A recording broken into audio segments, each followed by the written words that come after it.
Okay. All right. So I'm Heather Farnsworth.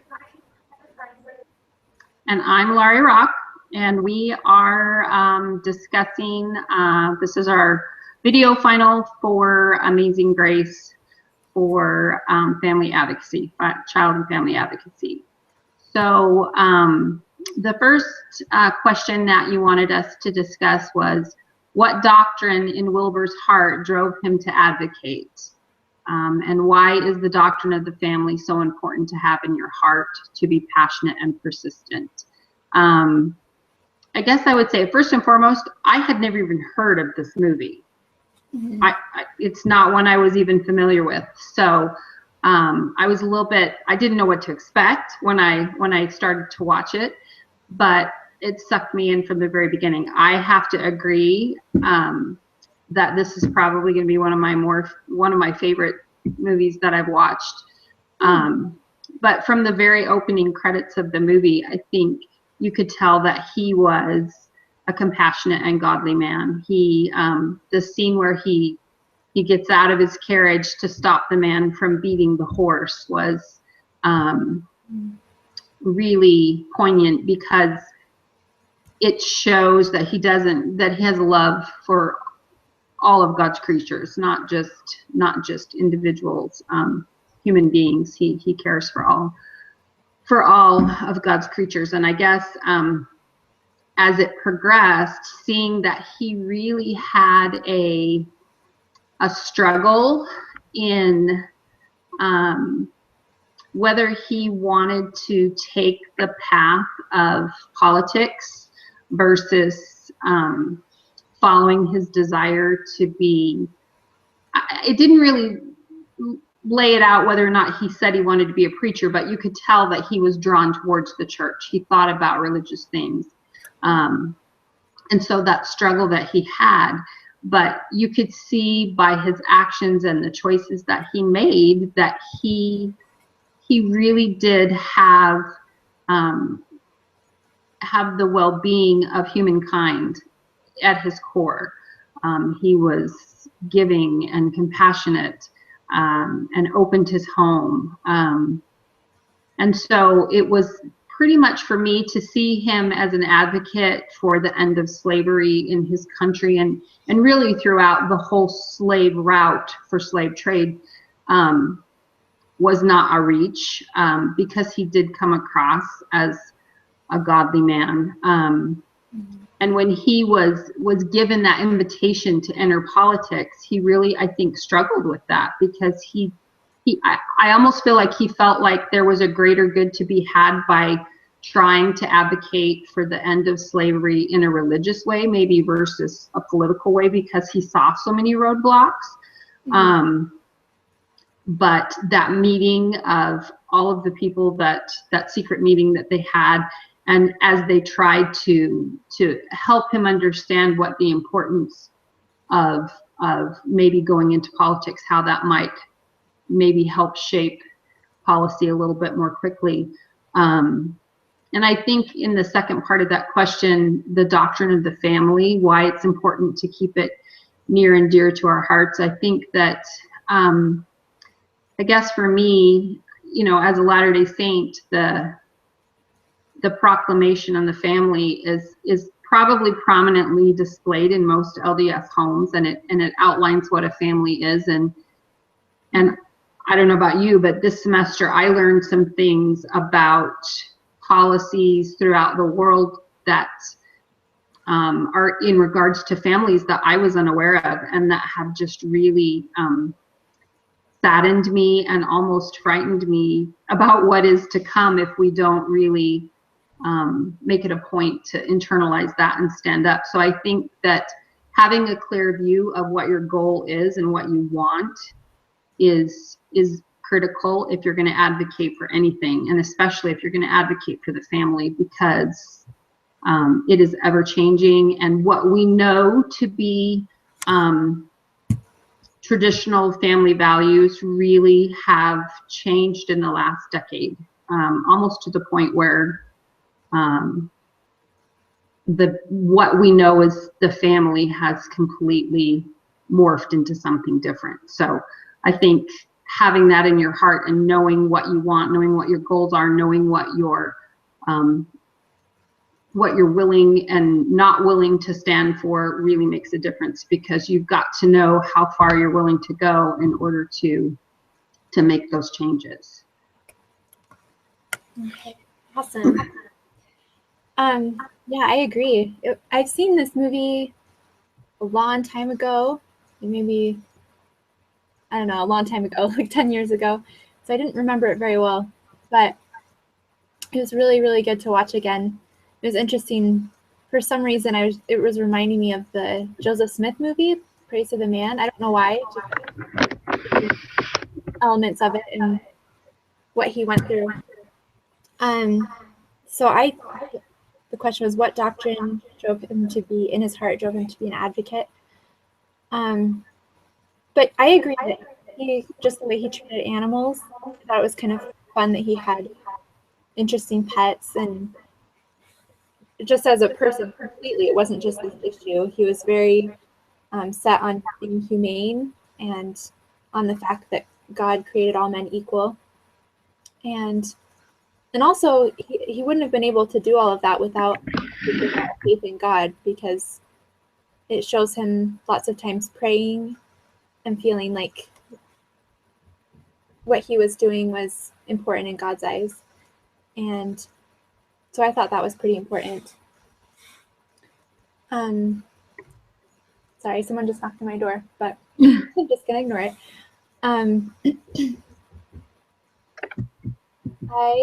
I think the doctrine of the family is so important, just because our world is changing so much and Satan's working really hard. There is so much opposition.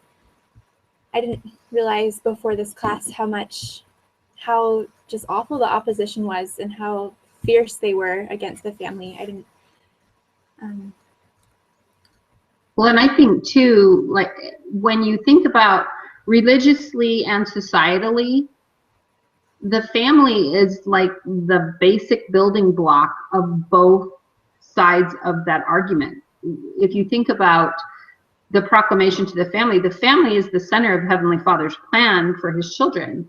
And societally, we know through research that families are what build successful societies. So when the family breaks down, society breaks down.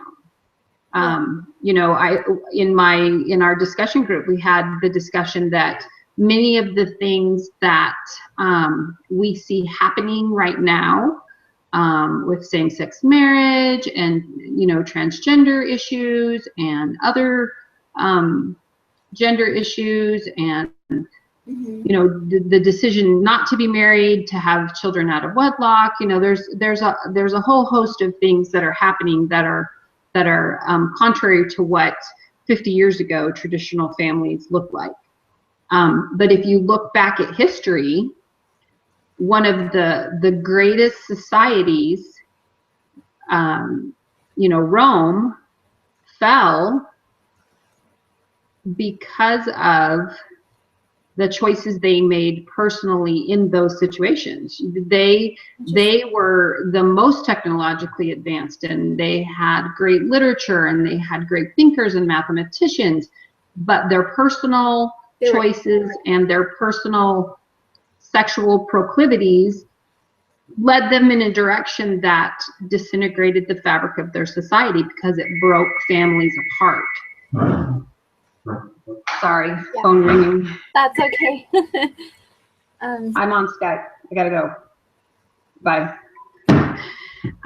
So anyway, I just thought that was very interesting, and one of the reasons why we do need to keep, that doctrine of the family very close to our heart, because it is ever changing, and we know from scriptural records, from historical records, that when family ceases to be the center of society, when that is not one of the basic components of how we build our society, that societies tend to disintegrate and the people are denigrated along with it. So I don't know, I just thought that was an interesting kind kind of twist on what we saw.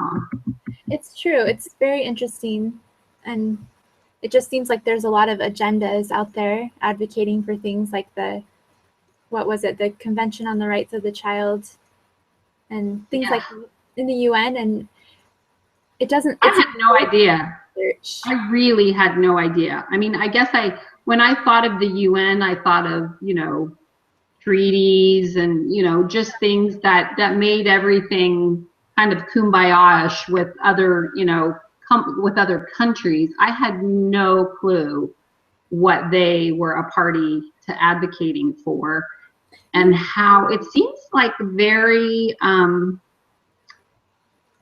that they're just willing to allow these groups that are certainly not speaking for the majority to drive, policy that affects people all over the world. That's just really flabbergasting. So.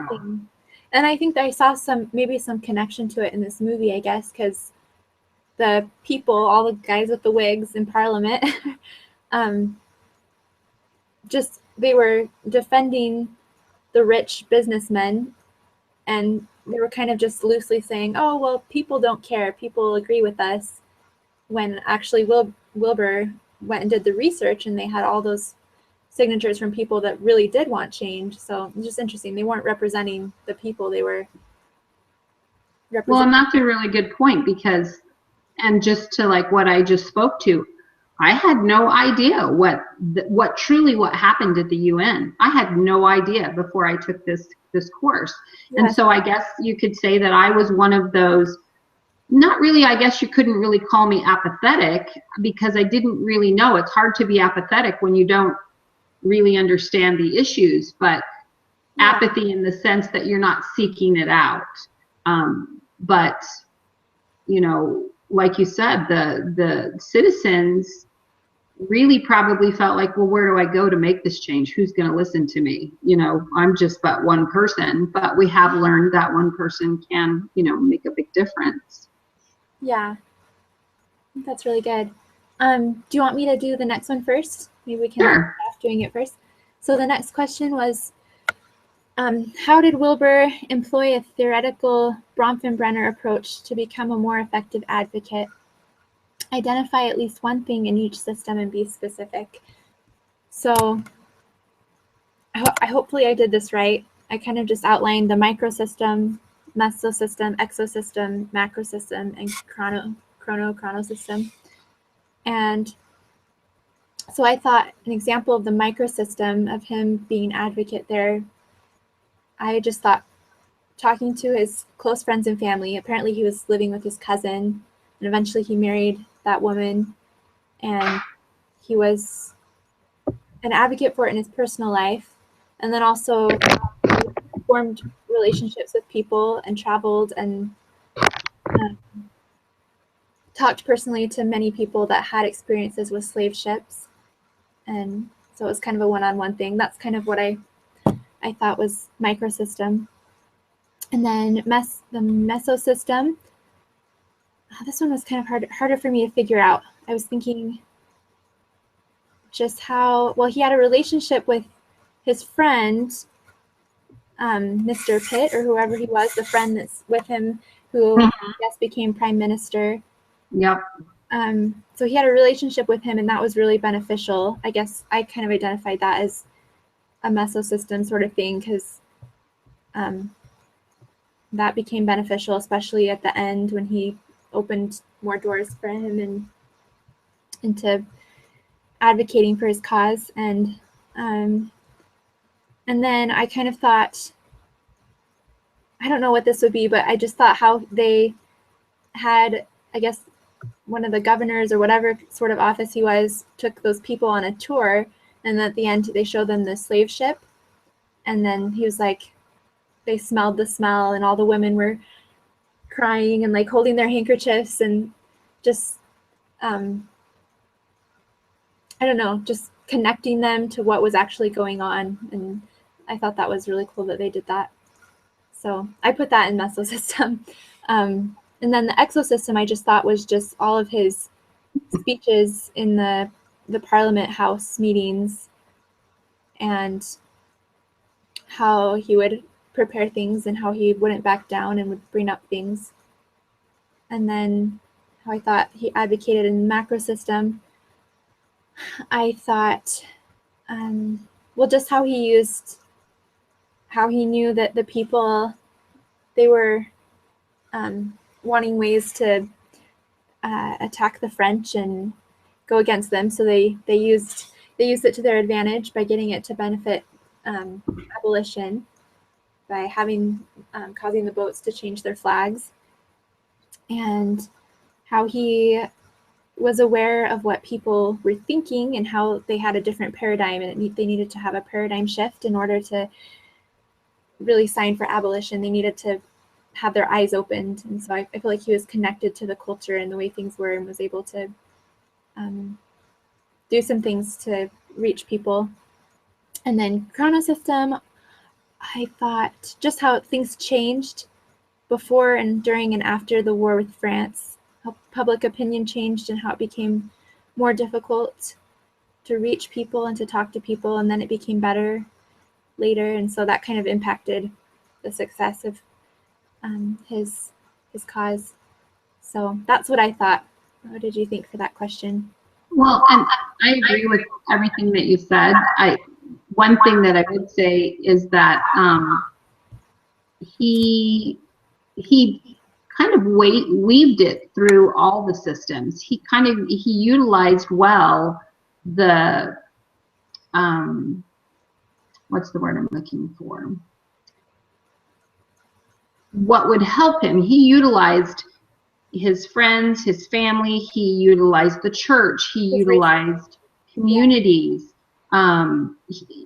for his purposes and their purposes at large, to have an abolition of the slave trade.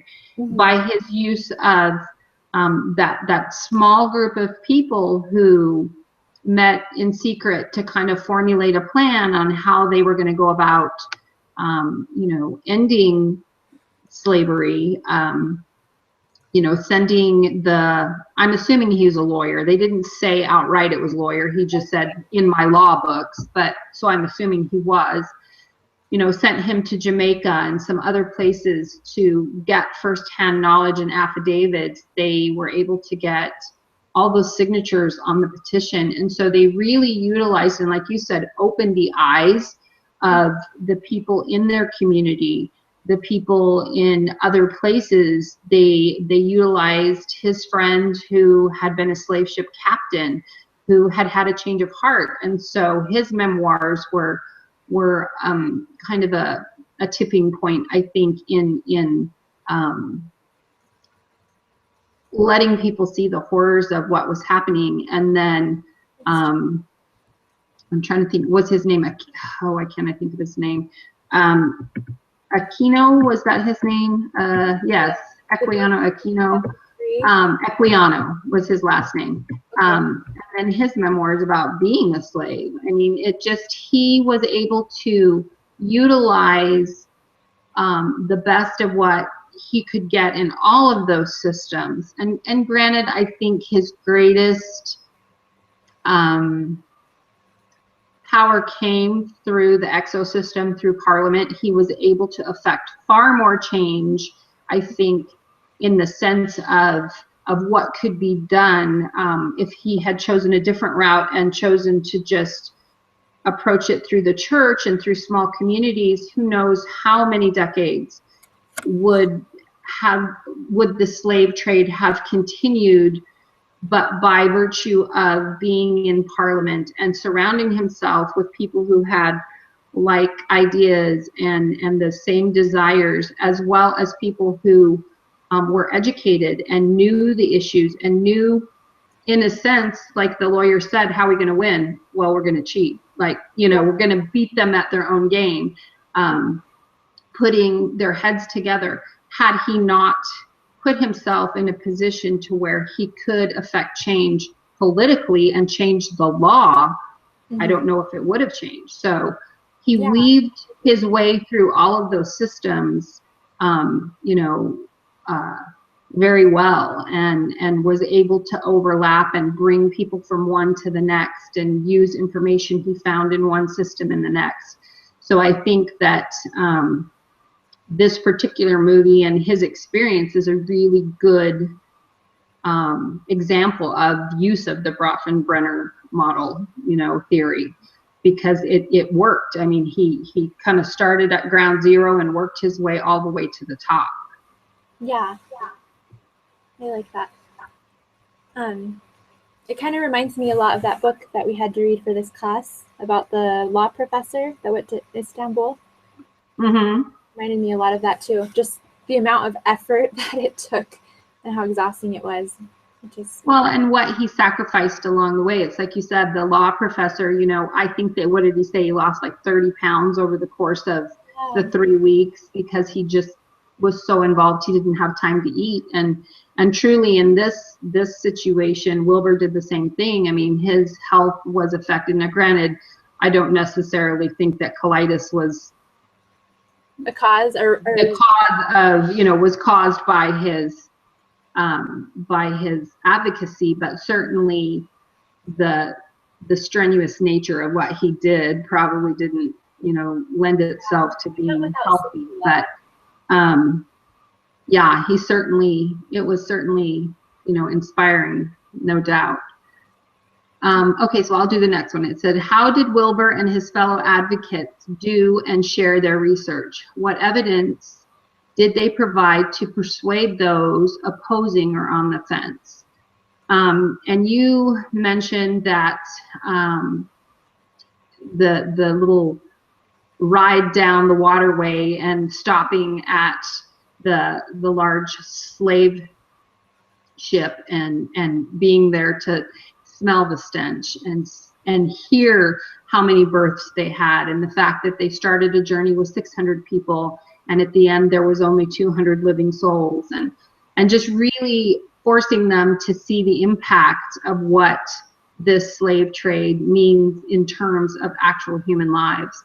Mm-hmm. Also, I think, the fact that they produced a petition that had over 390,000 signatures on it, speaks to the fact that the populace, the individuals who live in the country, were not okay with what was happening, and that, the maltreatment of other human beings and burnings and beatings was just unacceptable. And then I really was kind of touched by his friend, I think his name was, John Newton, who had been a slave ship captain, and how his knowledge of what he had done over the course of many decades.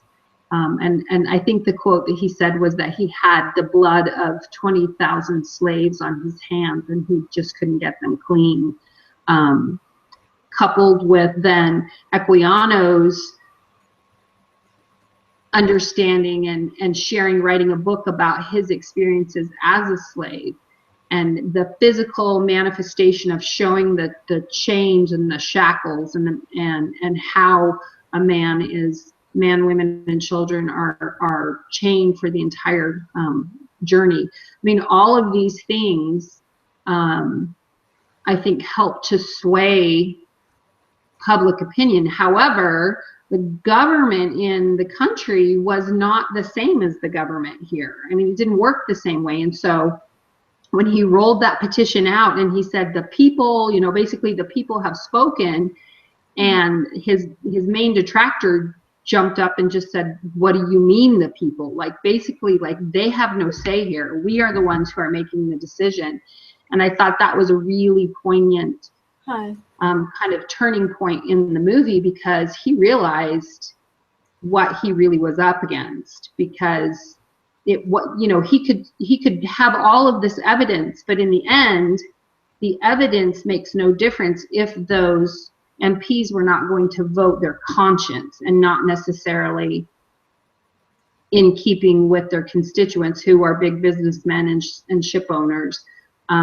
So I think, but all of those things I did think helped to sway them some. And it's kind of like one of the Idaho politicians that we watched a video basically said, you know, what would you do if you had something come up and it was a matter of, you know, would you vote your conscience or would you vote with your constituency? And I remember him saying, you know, if it's a moral issue, I'm always going to vote my conscience on a moral issue. And so really that was kind of what I think Wilbur was trying to do, was to back these men into a corner and have them vote their conscience, because they knew in their heart that it was wrong. But in the end, what they had to do in order to make that happen was kind of give them an out, basically. You know what I mean? Give them an opportunity to vote their conscience that was not going to give them a black eye. And unfortunately, that's how politics works most of the time. But they just tirelessly, the amount of time and effort that they put in, I mean, it just was amazing. So overwhelmingly. Yeah, I remember. I wasn't sure if I understood like how their government worked, so that's very interesting. That helps me understand better. It's just like I'm confused, like, but I thought it was cool how they spread out, like, the people in their little meeting they had spread out across the country and gathered all these firsthand experiences as well as signatures. And well, if you think about it, like our government pretty much works that way too. We elect representatives on a federal level that then make decisions for us. So like it's on a local level, yes, we're a democracy. We get to decide who's our mayor and who are elected officials here, and maybe vote on certain laws.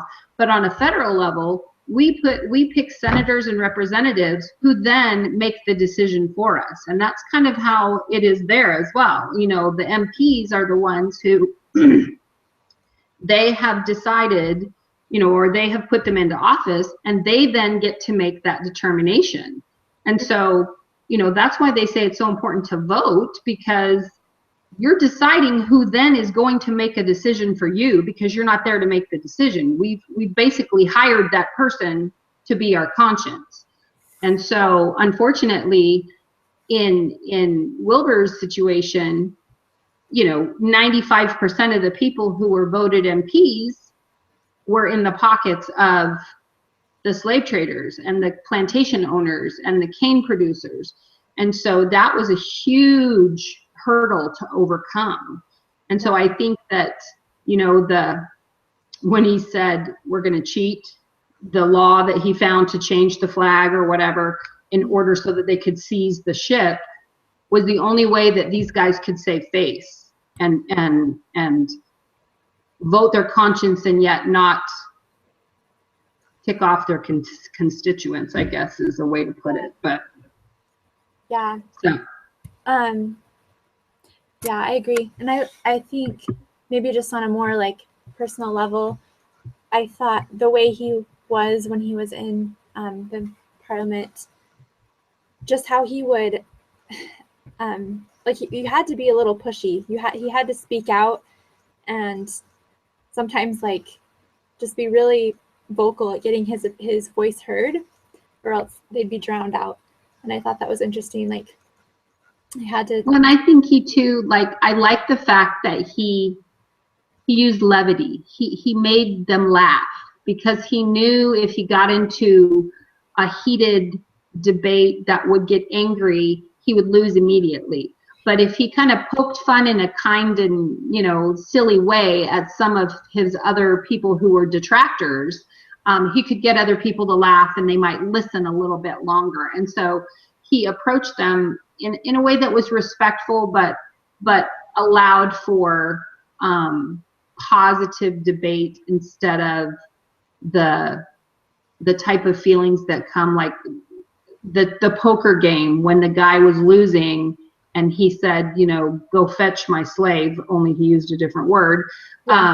Just the facial expression, the way his whole demeanor changed when he heard that word and he said, I'm done, I'm not going to do this, and got up and left, and then came back and sang Amazing Grace.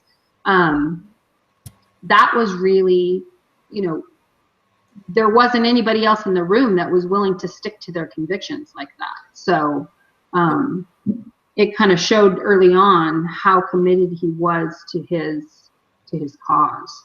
Yeah, that was really amazing. It would be so hard to be all, you feel like you're alone. He wasn't completely alone, but it seems like it because no one else was standing up. Right. I guess we can go on to the next one. How does the film portray the importance of working together as a group? What has family advocacy group work taught you? I'm trying to remember what I wrote for this one. Oh, go ahead. I was just going to say, well, one thing that I guess I would say is that certainly it shows us that one person can make a difference. I mean, yeah. One person can make a difference when they don't give up and when they're willing to sacrifice that much. And well, and I think, go ahead, sorry. No, go ahead. I was just going to say it's that yes, one person can make a difference, but when you even have small groups of people, just kind of like what they did in their little group, you have to sit down and figure out what each individual's strengths are, because one person may have a skill set that another individual does not. And so when you weave those together, you're much stronger as a group than if you try to attack things individually. You know, if you have an individual, pardon me, who you know, is a really strong individual as far as his knowledge, and he's very educated, but he can't speak well to people, or he can't get the message out there, you're really not going to get very far. So by them combining those strengths with all of the individuals that they had at their disposal, it made them much stronger than if Wilbur had tried to do it himself. Yeah. And I think there seemed to be a couple times in the movie when he was like wanted to give up, or he was kind of at his breaking point, and then there were other people that just came in at the right time at that time and encouraged him or said, this is what we need to do. And so just kind of like when he got married, you know, I think he was close to being done before he found the woman that was to be his wife, and she was as passionate about that particular subject as he was. And when he basically, there were a couple of scenes where he just said, I'm just overwhelmed, I just don't know what to do. And she's like, you can't give up, you've got to go on, you've got to keep fighting. And that gave him, you know, the strength that he needed to move on. And with John Newton as well, you know, he's like, I don't have the strength to fight because the horror of it just haunts me. But you need to go out there and fight them. You need to bring them to their knees. And so he was willing to give him all the information he needed, fuel for the fire, but he needed Wilbur to be the one to speak it. Yeah. Yeah, it's just amazing. It just kind of seems like when you're willing to give everything and to fight for a cause or fight for the truth, God kind of places people that are needed, you know, enough so you can make it through. It's interesting. And it's funny because as I was watching that and after I finished, I thought, you know, there's a lot of parallels in this story to Joseph Smith, you know, and what he went through and what he was willing to sacrifice. And he had a small group of people who, you know, were supportive of what was a very unpopular idea and doctrine, and yet he did not give up. He was willing to sacrifice. He stood up for what he knew to be right. He spoke it often. And so I don't know, for me, it really doesn't have anything to do with the questions, but I found the parallel between these two stories very interesting. Yeah, I completely agree. I guess because I've been learning about that kind of recently, how people were, it was just a small amount of people, small and simple things were able to do something so profound. It's very similar. Okay, so the next question says, what parallels do you see between Wilbur and Captain Moroni in Alma 46? What is a Christian and a professional advocate, and how did Wilbur exemplify that? how can you be effective in Christ and Christ-like against such loud and often degrading voices? What did you think? Captain Moroni. Well, we kind of already talked about how great he was. I kind of just thought about how he was standing up for something that was right, no matter what everyone else said. And even amidst mocking, and when they were saying he was accusing him of sedition during the time of the war. But he was so true to his convictions that it didn't sway him or cause him to step down from what he knew was true, even though it was really, really hard. And then I think, how can we be effective and Christ-like against such loud voices? I like what you said about him using humor, but also, I don't know, he never attacked people. He just fought for the cause and was bold in reaching people, but never in a contentious way. So. Yeah, I as I was thinking about this question, I thought about how Moroni at the time, he was fighting once again for a cause that was not popular. The people of Christ were being persecuted during that time, and people who were not faithful were seeking to gain power, and that's very similar to what was happening. For Wilbur, he felt like a single ship lost at sea, basically. But as I think about Moroni, I think first and foremost, he was a godly man, just like Wilbur was, and that yes, there were times he was fierce and he was not afraid to speak his mind and stand up for what was right. He held the title of liberty up and rallied the people. And as I thought about it, I thought, Wilbur's title of liberty was found, in the petitions that they had signed. They were in the affidavits of the slaves that were injured and burned and killed. They were in the evidence of these horrible slave ships. And that, Wilbur knew, just like Moroni, that he was on the side of God. He knew what he was doing was right. Hey, stop. Come here. Sorry, my dogs are barking. And that, although the struggle took years to be resolved, he would not give up. And that, Moroni did not give up. And in the sense of, professional advocacy, what is it to be a Christian? Well, to be a Christian is to kind of espouse the teachings of Jesus Christ. And so if you have faith in those principles, you will have to, you have to honor the fact that we're all children of God and we are interconnected, regardless of the color of our skin or the religion that we choose to subscribe to, or what our gender is. We are all children of God, and he understood that wholeheartedly. Wilbur did. And his approach to advocate for the family came out of his personal attributes of being kind and generous and compassionate. Just like you said, he wasn't an angry and vengeful and someone that wanted to contend. He wanted to stand up and speak the truth and to have others understand that. So I think in the sense of being exemplifying what a family advocate and a Christian would be across the board, he did those things. He loved God with all of his heart, and like unto it, he loved his fellow men. He was not a respecter of persons. He was willing to go to the mat for people he didn't even know. So yeah, I think that says a lot for who he is. Yeah, it was really amazing.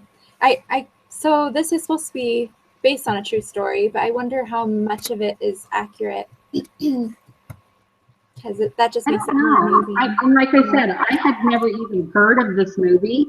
And then when I read Sister Colby saying that it was one of her favorite movies, I love period pieces and I love history, so it really struck a chord with me. But I would love to investigate it more and see if there's more books. But just Equiano's, to get your hands on a book like that to read, what his experiences were.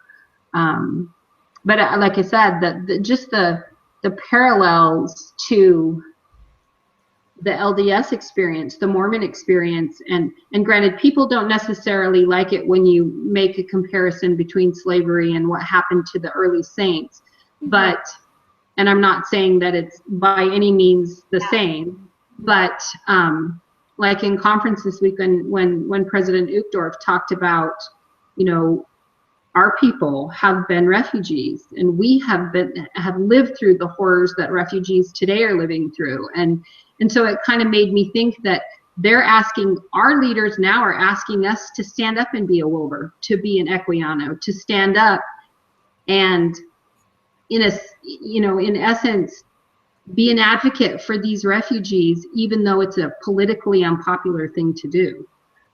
So that was interesting to me to hear that from our prophets this weekend in conference, and it kind of paralleled a lot about what we've just been talking about, and the movie that we watched. That in essence, Wilbur was fighting for people who really had no rights of their own, that were in a situation where they could not fight for themselves. And then that's, in reality, that's what these refugees all over the world are experiencing. So I don't know. That's one thing about being Mormon. I guess we find parallels in everything, but the connections were kind of, glaring, I guess, for me. Yeah, I hadn't thought about that. Thanks for sharing that.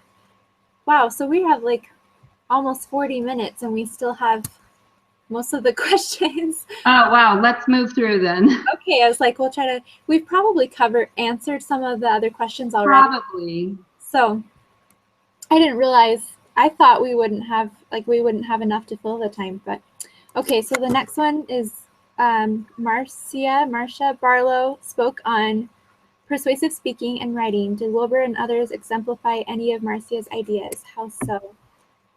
I guess the thing I remember most about her was just how she talked about the story of us and the story of you, then the story of us, and then the story of now, I think was what it was. And just connecting it, making it a story so people could visualize it and connect with it emotionally or logically or however.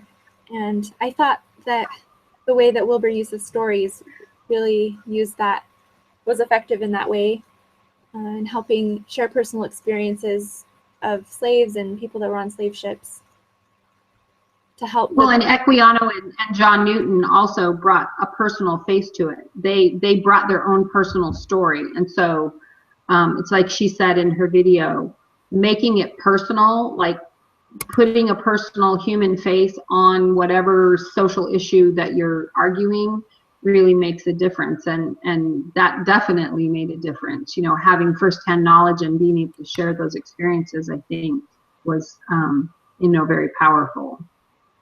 Yeah. Okay. So let's see. The next one is, what did Paul's religious freedom play in the fight of the slave trade? Did you see their political system as being pro-family? Why or why not? I guess for me, I would say no. I don't see the government as being pro-family, because not unlike our government in a lot of respects. It's geared toward the individual, and it's also, their government was also very imperialistic. They just took what they wanted, and it didn't matter what the consequences were, because they were the superpower at the time. And so, they really, in the political scheme of things, cared more about the planters, the sugar barons, the ship owners, the politicians.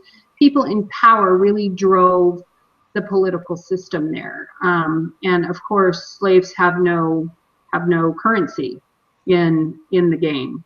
they are viewed no more than property. So I think, but in the sense of religious freedom, I think that it's woven into the story in the sense that Wilbur believes, like we talked about, that we are all God's children and that all men should be free. And not only was this an issue for Britain and the British Empire, but it was also the colonies. Slaves were being taken to the colonies. So it was a bigger issue than just what's happening in Britain. It happened in Jamaica, it happened in Haiti, it happened in the United States. So there was a larger issue at play. You know, we are all children of God, and so to treat any individual as a piece of property, I don't, you know, and I think a lot of people would say, well, in the Old Testament it says, but I don't believe that the British political system was pro-family, you know, because slaves were every slave was someone's brother, sister, mother, father, aunt, uncle, but they were only viewed as a lucrative commodity. So their disregard for their collective freedom, like I said, shows a very imperialistic view of their divisive form of governance. And in the end, just like almost any major issue, money was the driving factor. So they were more concerned with keeping big business happy than they were about the, you know, the treatment and the legalities of taking human beings for property. Yeah. I think that was really well said. I don't know what I'd add to that. Yeah, I agree. They don't seem pro-family because they didn't seem to be really interested in the people or even what the people wanted. And it just kind of bothered me how they would draw, or they'd make statements that weren't backed up by research, like that they said that, oh, we think that the slaves don't care, like they like being slaves, you know. Right. And it's like, well, why would you think that? You know, you haven't taken any effort to find that out.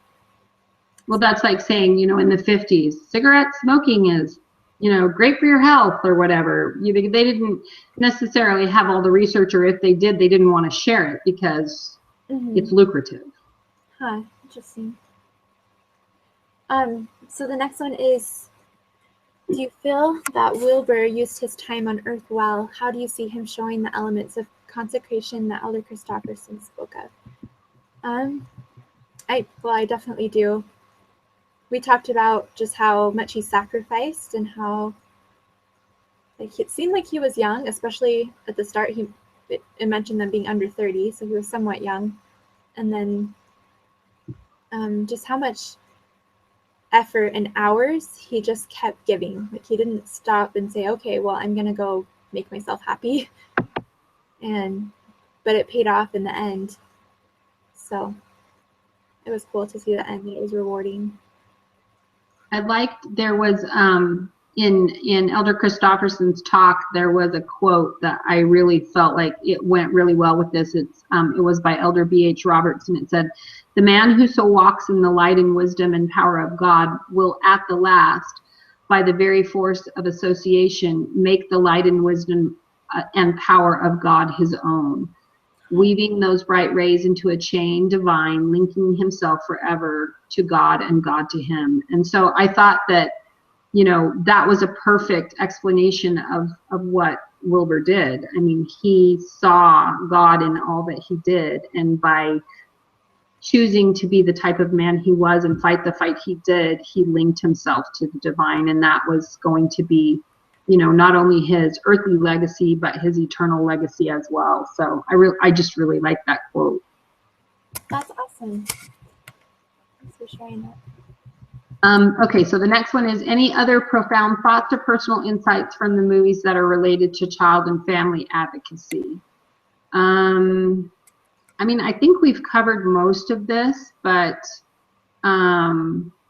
just the fact that, you know, and like I said, I made a lot of, and I didn't write this in my paper, but since I turned it in, I've made a lot of other connections as to how, you know, insights into how important advocacy is, and how really we can see the effects of positive or negative advocacy efforts throughout our history, and how profound that can be in our lives. And I think Wilbur was a very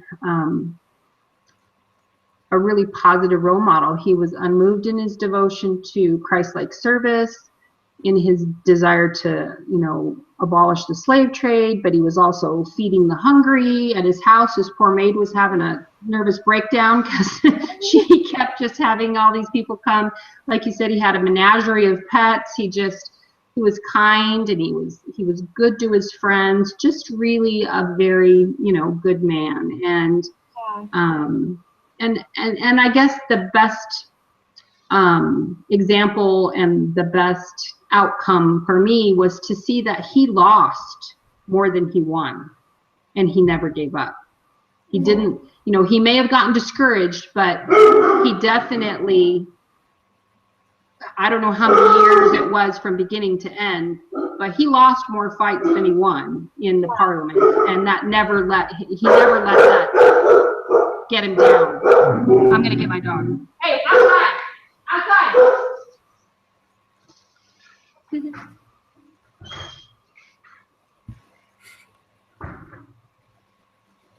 Anyway, so sorry. That's okay. My dogs were barking crazy. What kind of dogs do you have?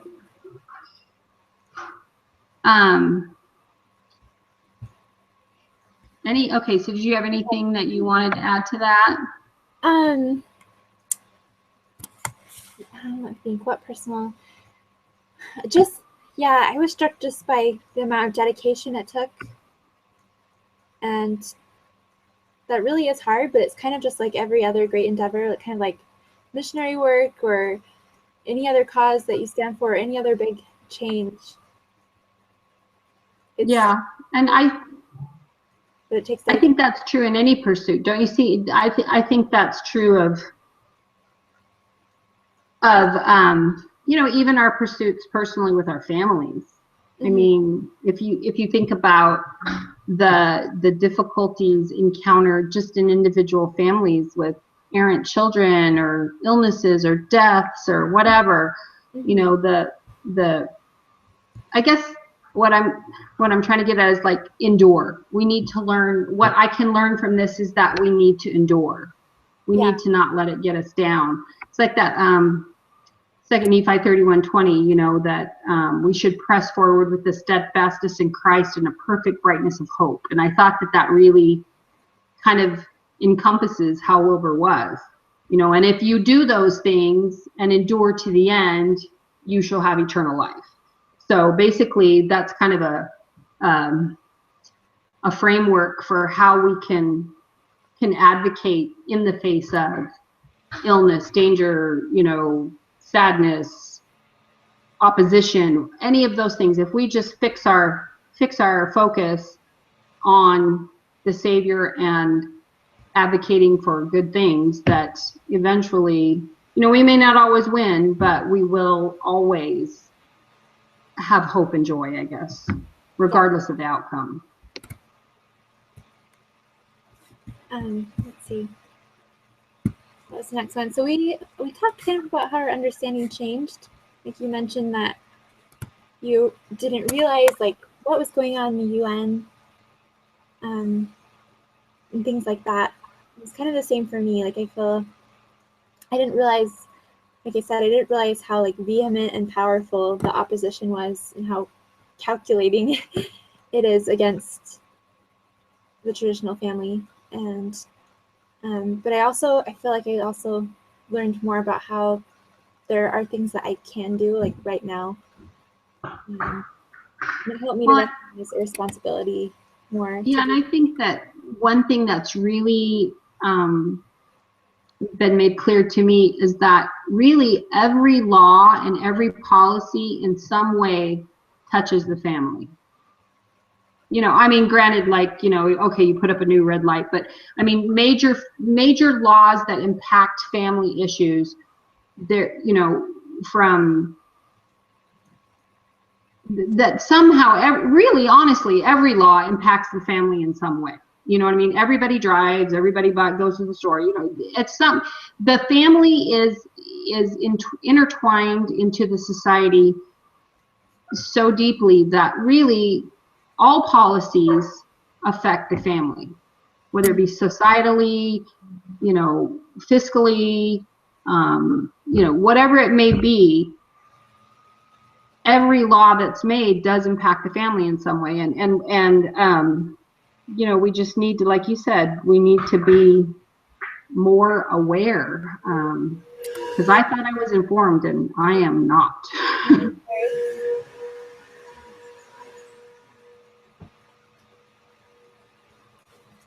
Okay, sorry. That's okay.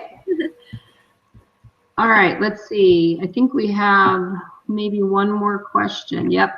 Picture your spouse and children, current or future, and write down some thoughts about how they will benefit from your taking this class.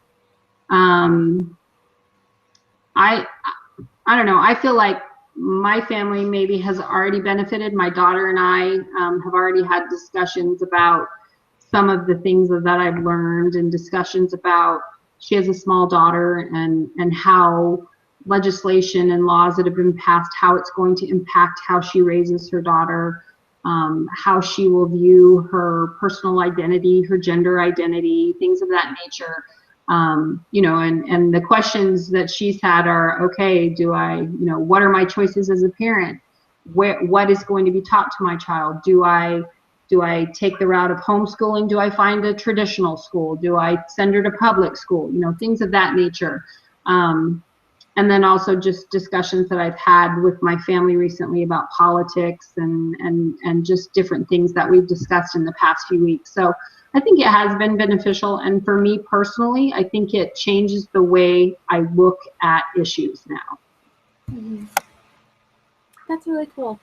So I'm at the opposite end. I'm not married yet. So, but I think, I mean, the main thing is that it's, like many other classes, has helped further cement the belief that being a wife and a mother are a higher priority than any other worldly endeavor. And that's probably what is most important. But I think also it helped me realize how I want to be a good example for my future children in being involved, because I know that times are just going to get harder in the future, and the world is just going to get more wicked before it gets better. And so, well, and I think one of the things that I guess in closing, one of the things that stuck out to me more than anything is we need to be positive. Mm-hmm. I mean, the knowledge that we have, we know in the end right's going to win. Like we are going to triumph. The Savior's plan will win. Certainly it will become difficult before that happens, but there is cause for joy. There is cause for, you know, celebration in the knowledge that we have. And so do not live in fear, and do not